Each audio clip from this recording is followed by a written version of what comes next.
If Ride the Lightning was a gun, it would be this shotgun. For the strange species of vet bro, the shotgun typically exists only as a breaching tool and nothing practical. Until the 1301 came about, and then the vet bro evolved into being able to utilize the shotgun for Instagram cool points with an excessive amount of unnecessary accessories like vertical grips and risers for night vision for some reason, and excessive skeletonized parts. And then came the death of the 1301 Tactical. Hello and welcome. My name is Joe. If you don't know me, it's nice to meet you. I appreciate you stopping by. I love shotguns, but more specifically, I love retro, vintage, wood stock, heavy metal shotguns from the 80s, 90s, 70s, all the way back to the early 1900s. I love a good wood stock, but also tactical shotgun. So we're talking short barrel. We are talking designed for fighting. The 1301 Tactical now has been on my channel a few times, and the first maybe 2 videos on this 1301, quite frankly, it didn't go, I don't want to say it didn't go as favorably. I just had such a bad taste in my mouth on this shotgun, and we're going to talk about why and how I changed that, and now how this is actually probably becoming my main home defense firearm of choice. Now, the 1301 came out of the factory to me at a time where these were getting supposedly a little bit harder to find. But as I had kind of projected in that video, I did not think that would be the case. And sure enough, they are still very plentiful out there all over the place. But the price of lima beans keeps going up on these guns. This gun, if you are looking out there online, you're looking at like a 2,000 lima bean harvest price for this thing, which is, in my opinion, absolutely astronomical. I think the 1301 has now proven to me, after this range day and a few modifications that we're going to go over, it has proven that if you were looking for a really bomb-proof, possibly M4 level, Benelli M4 level, reliable, duty-ready shotgun, semi-automatic shotgun, this is probably the shotgun for you. It is no surprise that the 1301 is essentially, in my opinion, an Instagram shotgun. And why I say that, there are a lot of people that really do shotgunning, okay, that run these 1301s, and you can see a very distinct, I'm not saying I'm one of those people, but I'm saying you can see a very distinct difference with how they run their 1301 versus how the internet runs their 1301. So first and foremost, what always throws a bad taste in my mouth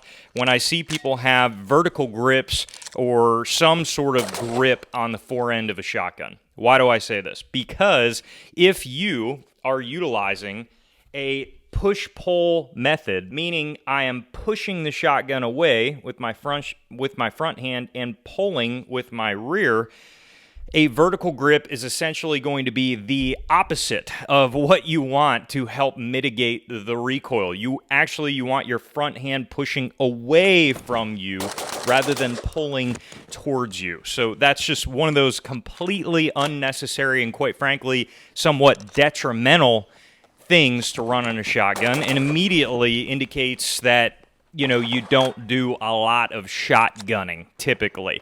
And next up, we have risers on 1301s and other things on a shotgun. Having a red dot, I get 100%, but there's a reason the sights from the factory are this tall, and there's a reason why you're typically not going to be running night vision or some sort of other extreme thing on a shotgun. So having a low-profile red dot makes a lot more sense. But if you've never, ever shot a shotgun before, then yes, I could see why you would put a riser on it. And then finally, having some sort of a pistol grip stock. When you have a pistol grip stock on a shotgun, you can get away with it. But a side folding pistol grip stock, like those chisel stocks and other things, I cannot understand for the life of me why you would put that on a shotgun. Why am I saying this? Because there's already videos out there of this happening with the high recoil, even though the 1301 handles it well, of 12 gauge, especially with slugs or buckshot or any other defensive loads. Things do weird shit on shotguns with recoil. It's very similar to a SCAR where something, it's just kind of kills stuff.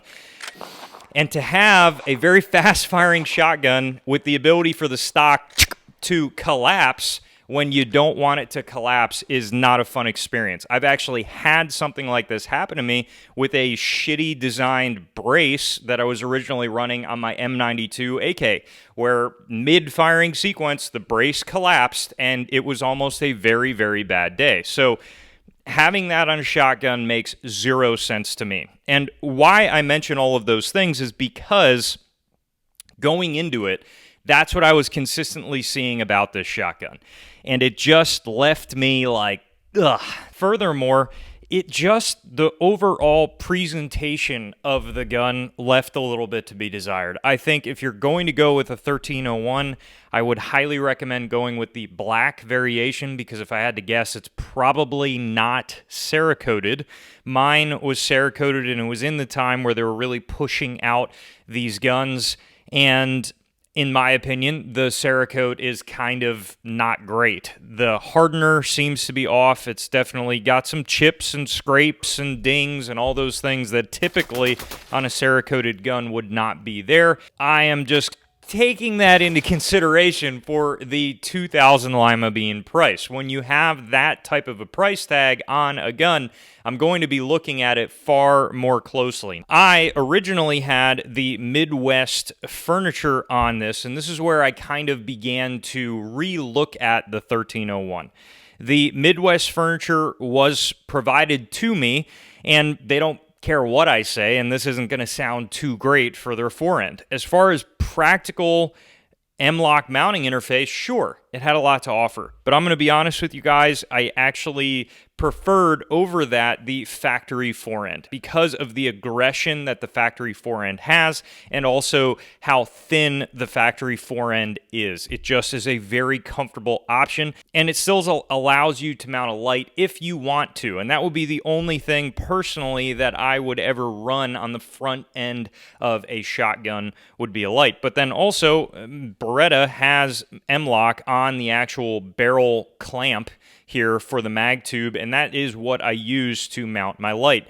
This is actually a mod light kind of thing. I have some Surefire and some mod light stuff going on here. The Surefire pad I have just with some Ranger bands, and I really thought those Ranger bands were going to heat up. That's just bike inner tube if you wanted to make your own.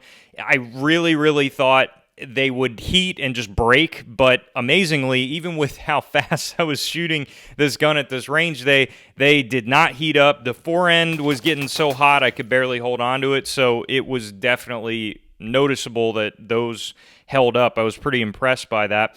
And then the rear, you know, I would love it if there was some wood furniture out there for this shotgun. I would be head over heels for this gun. If I'm not mistaken, A400 furniture might work, but man, that's a pretty penny to chance it and see if it works. So let me know down in the comments if anyone out there has messed with wood on this gun. Beretta stock sets are not cheap. The factory stocks are okay, but they're too light, and I don't like how light they are. Quite frankly, I love the grip angle of this Midwest stock. I just don't like the skeletonized look in the rear. And that was my main complaint in the first setup with the total Midwest stock set. I get it. Everyone wants the overly tactical, skeletonized out shit all over their guns these days.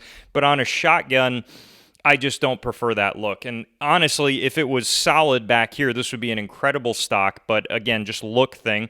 So I thought about ways to change it, and I really loved the idea of the OD green with the kind of like baby poop tan they got going on here. I thought that would be a cool combo. So I decided to snake my buddy's OD green forend from his and just kind of do a little swap-a-rooney there.